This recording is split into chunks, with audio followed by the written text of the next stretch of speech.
Surat નાસીરનગરમાં demolition જેમાં 3 મહિના પછી પણ ઘર નથી મળ્યા। મનપાએ ગરીબો પાસે રૂપિયા માંગ્યા। આવાસ માટે લાખો રૂપિયા ભરવા આદેશ પણ આપવામાં આવ્યો। આવાસના ફોર્મ દીઠ 100 રૂપિયા વસૂલ્યા। 3 તબક્કામાં 6 થી 7 લાખ ભરવા કહ્યું। સ્થાનિકોનું કહેવું છે કે પીડિતો 3 માસથી રહે છે કોમ્યુનિટી હોલમાં। તંત્રની નીતિ સામે લોકોમાં ભારે રોષ જોવા મળી રહ્યો છે।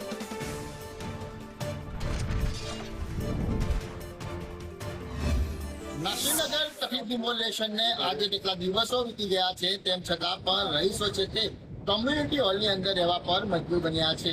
મહાનગરપાલિકાના પાપે જ આ ડિમોલેશન થયું હતું તેવું હાઈકોર્ટનું પણ કહેવું છે। હાઈકોર્ટ તરફથી કડક વલણ અપનાવવામાં આવ્યું છે અને કહેવામાં આવ્યું છે કે આ જે ભોગ બનનાર છે તેમને રહેવા માટે મકાન આપવામાં આવે। ત્યારે અહીંના લોકો છે તેમની સાથે વાત કરીશું કે કઈ રીતના हाईकोर्ट ने बोला है कि मकान देने की बात की है, तो किस तरह से महानगर पालिका आपके लिए वो फॉर्म भर रही है?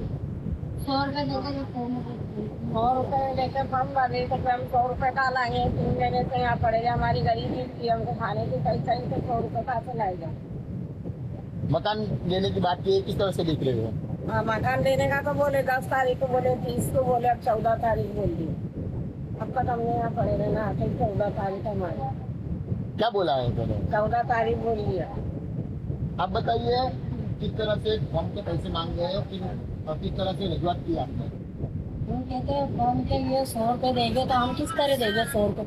या तुम देख सकते हैं हम लोग हॉल में पड़े ले, भाड़े के पैसे नहीं 100 रुपए होते तो हमारे काम धंधे से या 3 महीने से हम लोग बैठे ले, तो 100 रुपए कहाँ से लावे गए? जो भी करेगी हाई कोर्ट करेगी हमारा फैसला। हम ये हाँ बिल्कुल अन्याय है, તેમની સાથે વાત કરી। બેન बताइए बच्चों के साथ कितनी जिंदगी रह रही हो, कितनी तकलीफ है? कितनी तकलीफ है? बहुत तकलीफ है हम लोगों को। घर मिलने की आशा है अभी? आशा तो बहुत है, हाईकोर्ट के ऊपर तो है आशा भी बहुत। बिल्कुल, तो हाईकोर्ट पर आशा अपेक्षा। आप बताइए किस तरह से देख रहे हो और एसएससी किस तरह से काम कर रही है?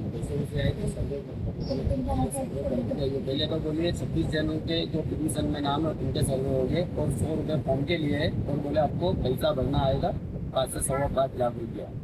तो कोर्ट में हमारे वकील साहब ने रखे हैं, तो 14 तारीख को मकान देने का बोले जज साहब ने।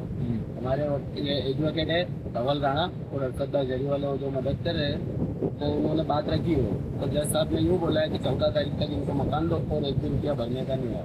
पैसे कितने किसने मांगे? ये म्यूनसिपालिटी मांगे। कितने मांगे? 100 रुपया फॉर्म का मांगे, और बोले 3 टप्पों में जो पैसा भरना आता है ना, आपको हफ्ते से कम वो पैसा भरना। पैसे है आपके पास? कितना नहीं? हमके पास तो कुछ नहीं, हम तो यही परेशान है। इतने टाइम से यहाँ कम्युनिटी हॉल में है और काम धंधे नहीं है। मेन चीज़ तो ये है कि हम एक दिन काम पे नहीं गए, यहाँ 3.25 महीने होने आए काम धंधे की। बताइए चाचा किस तरह से તો બધું જોઈ શકાય છે કે આ તમામ લોકો છે છેલ્લા 3.5 મહિનાથી આ રીતના રહેવા પર મજબૂર બન્યા છે।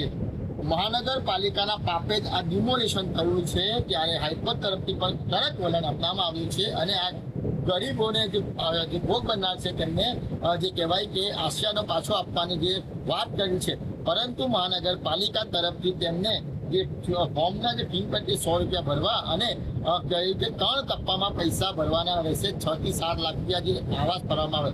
તો આ ગરીબ લોકોની એક જ વ્યથા છે કે જો પૈસા હતે તો એ લોકો અહીં કમ્યુનિટી હોલમાં કેમ રહેતે। હવે જોયું રહ્યું કે આગામી દિવસોમાં આ શું રિઝલ્ટ આવે છે। કેમેરા પર્સન કુશલ ચૌધરી સાથે મનીષ પરમાર, સંદેશ ન્યૂઝ, સુરત।